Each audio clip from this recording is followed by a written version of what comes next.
తులసిరెడ్డి గారు చెప్పిన వ్యూవే చాలా మంది వ్యూ ఏంటంటే కేర్ఫుల్గా ఆలోచించాలి, కేర్ఫుల్గా రియాక్షన్ ఈ అవకాశం పాస్ చేసుకోకూడదు.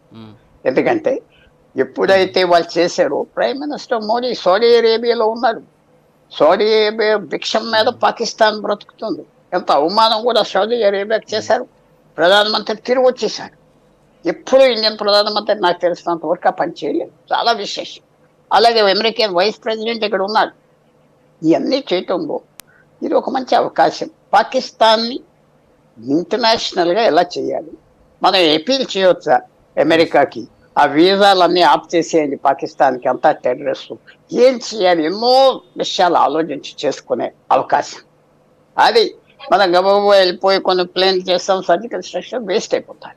ఇది ఒక అవకాశంగా తీసుకుని బాగా ప్లాన్ చేసి తొందరపాటు లేకుండా మన టైం ఆఫ్ చాయిస్ తీసుకుని చేస్తే వస్తారు. తర్వాత ఇంకోటి కూడా మీరు మర్చిపోకూడదు, మనకు 15,000 కిలోమీటర్ల సరిహద్దు ఉన్నది, భూమి సరిహద్దు. బంగ్లాదేశ్ 4,000 కిలోమీటర్స్, చైనా 3,500, పాకిస్తాన్ 3,500, నేపాల్ అంతా వ్యతిరేకం మనకి అంతా.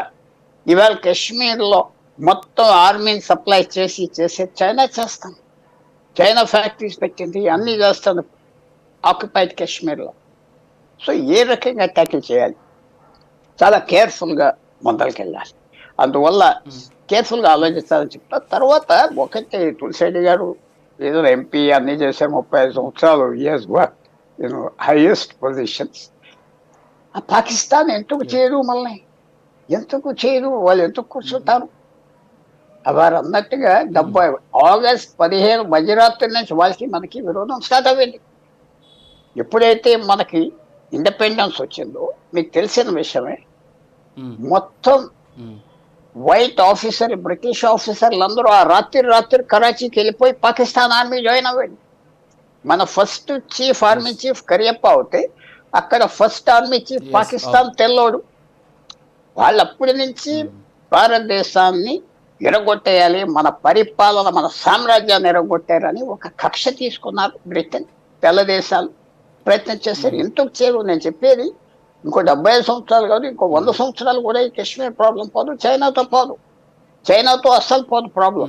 51లో ఎప్పుడైతే చైనా మన సరిహద్దు మీద వచ్చి టిబెట్ను ఆక్రమించిందో 2000 సంవత్సరాల చరిత్ర వెనక్కి వెళ్ళిపోయింది. సో మనకి భారతదేశానికి ఇది పెద్ద ఛాలెంజ్. ఒక ఛాలెంజ్ ఒక్క రోజుతో అవ్వదు.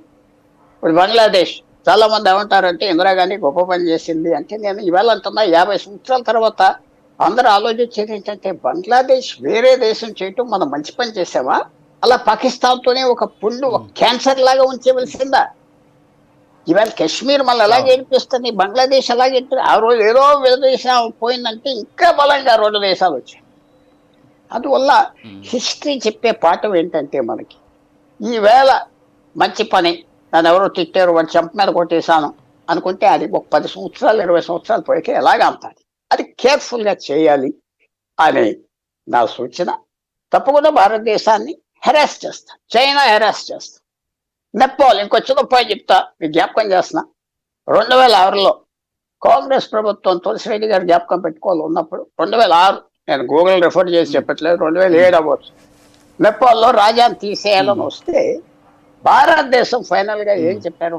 తీసేయాలి, మేము రాజులు మాకు ఇష్టం లేదని ఆ గవర్నమెంట్లో ఉన్న లెఫ్టిస్ట్ ఒకడు ఉన్నాడు, వాడు చెప్పాడు, పెద్ద ఆర్మ్ చైర్ రెవల్యూషనరీ అంటే పడకుర్చీ మీద కూర్చొని రెవల్యూషన్ చేస్తారు, కొంతమంది పంకా కింద రాజకీయం చేస్తారు. అది చేస్తే మన్మోహన్ సింగ్ గవర్నమెంట్, సోనియా గాంధీ వదిలేశారు. ఆ రోజు చైనా కప్పు చెప్పారు నేపాల్, హిందూ దేశాన్ని చైనా కప్పు చెప్పారు. ఈవేళ ఆ రోజు నుంచి నేపాల్లో 15 ప్రధానమంత్రులు ఉండి 15 మంది భారతదేశానికి వ్యతిరేకమే. 1 కోటి మంది మన దేశంలో పనిచేస్తున్నారా? వాళ్ళు వీసాలు లేకుండా మన తిండి తింటున్నారా?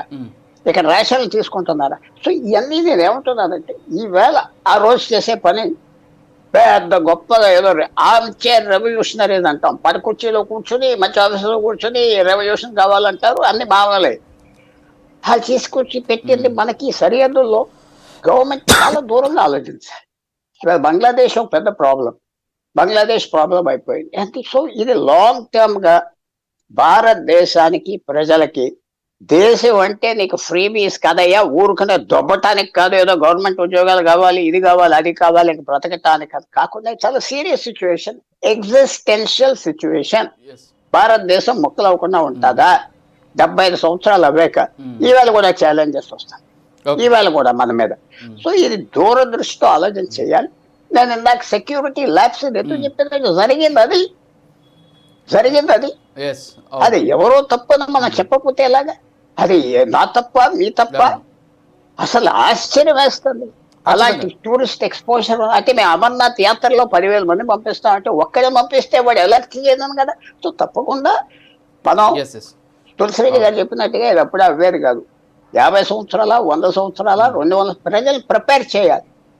ప్రజలు ఏం ప్రిపేర్ చేస్తున్నారు? రాజకీయ పార్టీలు నీకు ఇది ఇస్తాం, అది ఇస్తాం, ఇది ఇస్తాం, ఇది ఇస్తాం, ఆ సెన్సస్ చేస్తాం అంటున్నారు, కానీ దీని గురించి ఎవరు మాట్లాడట్లేదు. చాలా సీరియస్ సిచ్యువేషన్ భారతదేశానికి. మన హిస్టరీ వేల సంవత్సరాల హిస్టరీ ఉన్నది. ఇది చాలా సీరియస్ గా మనం చాలా గర్వించి ముందరికెళ్ళాలి.